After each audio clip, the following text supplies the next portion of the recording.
Isang pinagpalang araw sa inyong lahat. Tayo po'y magninilay sa salita ng Diyos. Ang pinagmumulan ng awa ng ating buhay ang salitawa. Today, my dear brothers and sisters, we are celebrating the memorial of Saint Benedict and Abbot. Minabati ko po ng isang maligayang kapistahan ang lahat ng ating mga Benedictine priests, brothers, and religious sisters. Happy Fiesta po sa inyong lahat. Tinatapos natin po ang linggong ito upang pagnilayan ang paanyaya ng Diyos na tayo lumapit sa Kanya.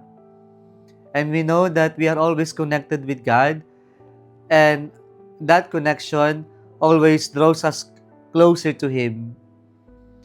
At sa ating pagninilay ngayon, makikita natin yung movement ng paanyaya ng Diyos na tayo'y lumapit sa Kanya. We started our reflection on this week with the invitation of Jesus, "Come to me, all you who labor and are overburdened, and I will give you rest." Ngayon po, yung paglapit natin sa ating Panginoon ay nag-uumpisa yan sa Kanyang paanyaya o tinatawag nating calling. We are drawn to Jesus because the Lord calls us. He reveals Himself to us. We can never approach the Lord without Him revealing Himself to us. Kaya po ang paglapit sa Diyos ay nag-uumpisa yan sa Kanyang pagpapakilala ng Kanyang sarili, ang Kanyang pagtawag sa atin. At ito ang karanasan ni Propeta Isaiah sa ating unang pagbasa ngayon. Tinawag siya ng Diyos. But as he tried to reflect on the calling of God to him, he realized his unworthiness. He said when he was in front of the holiest of all, our God, sabi niya, "Woe is me, I am doomed, for I am a man of unclean lips, living among a people of unclean lips. Yet my eyes have seen the King of the Lord." At dito, he realized his unworthiness of the calling of God. So when God calls, He does not call those who are qualified, but He qualifies those whom He calls. Kaya po ang pagtawag ng Diyos ay hindi naman dahil karapat-dapat tayo. Wala sa atin dito ang karapat-dapat. And so, in the experience of unworthiness, ano po nangyari? Then one of the seraphim flew to me, holding an ember that he had taken with tongs from the altar. He touched my mouth with it and said, "See now that this has touched your lips, your wickedness is removed, your sin purged." Kaya po after the calling of God, which reminds us that it is the initiative of God, despite of our unworthiness, then the second movement is about purification. When the Lord calls us, despite of our sinfulness and unworthiness, it is the Lord who purifies us from our being unworthy of His calling. Kaya po ang Diyos ay isang formator na hinuhubog tayo, na kahit hindi tayo karapat-dapat ay tayo Kanyang hinuhubog na maging less unworthy sa kapaanyaya niya. So the Lord purifies us from all our sins, from all our flaws.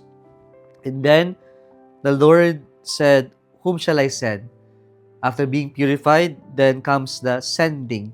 And there, the prophet Isaiah volunteered. Sabi niya, "Here I am, send me." And then, pagkatapos ng paghuhubog, mayroong pagsugo, pagpapadala. But sometimes, our unworthiness can eat us, and there are really factors that may prevent us, that may discourage us from approaching the Lord. Ang una dito ay yung pride, yung baka maisip natin na karapat-dapat ako sa tawag ng Diyos. O kaya naman, masyado tayong magaling. Masyado tayong, yung tinatawag natin ngayong entitlement, na dahil may na-achieve tayo, meron tayong talents, we feel we are entitled with so many things. And so ito yung signs of hindi lang arrogance but yung pride natin. Kaya tayo minsan hindi nakakalapit sa Diyos na para bang kaya ko ng lahat. Okay? Kaya ko na kahit walang Diyos.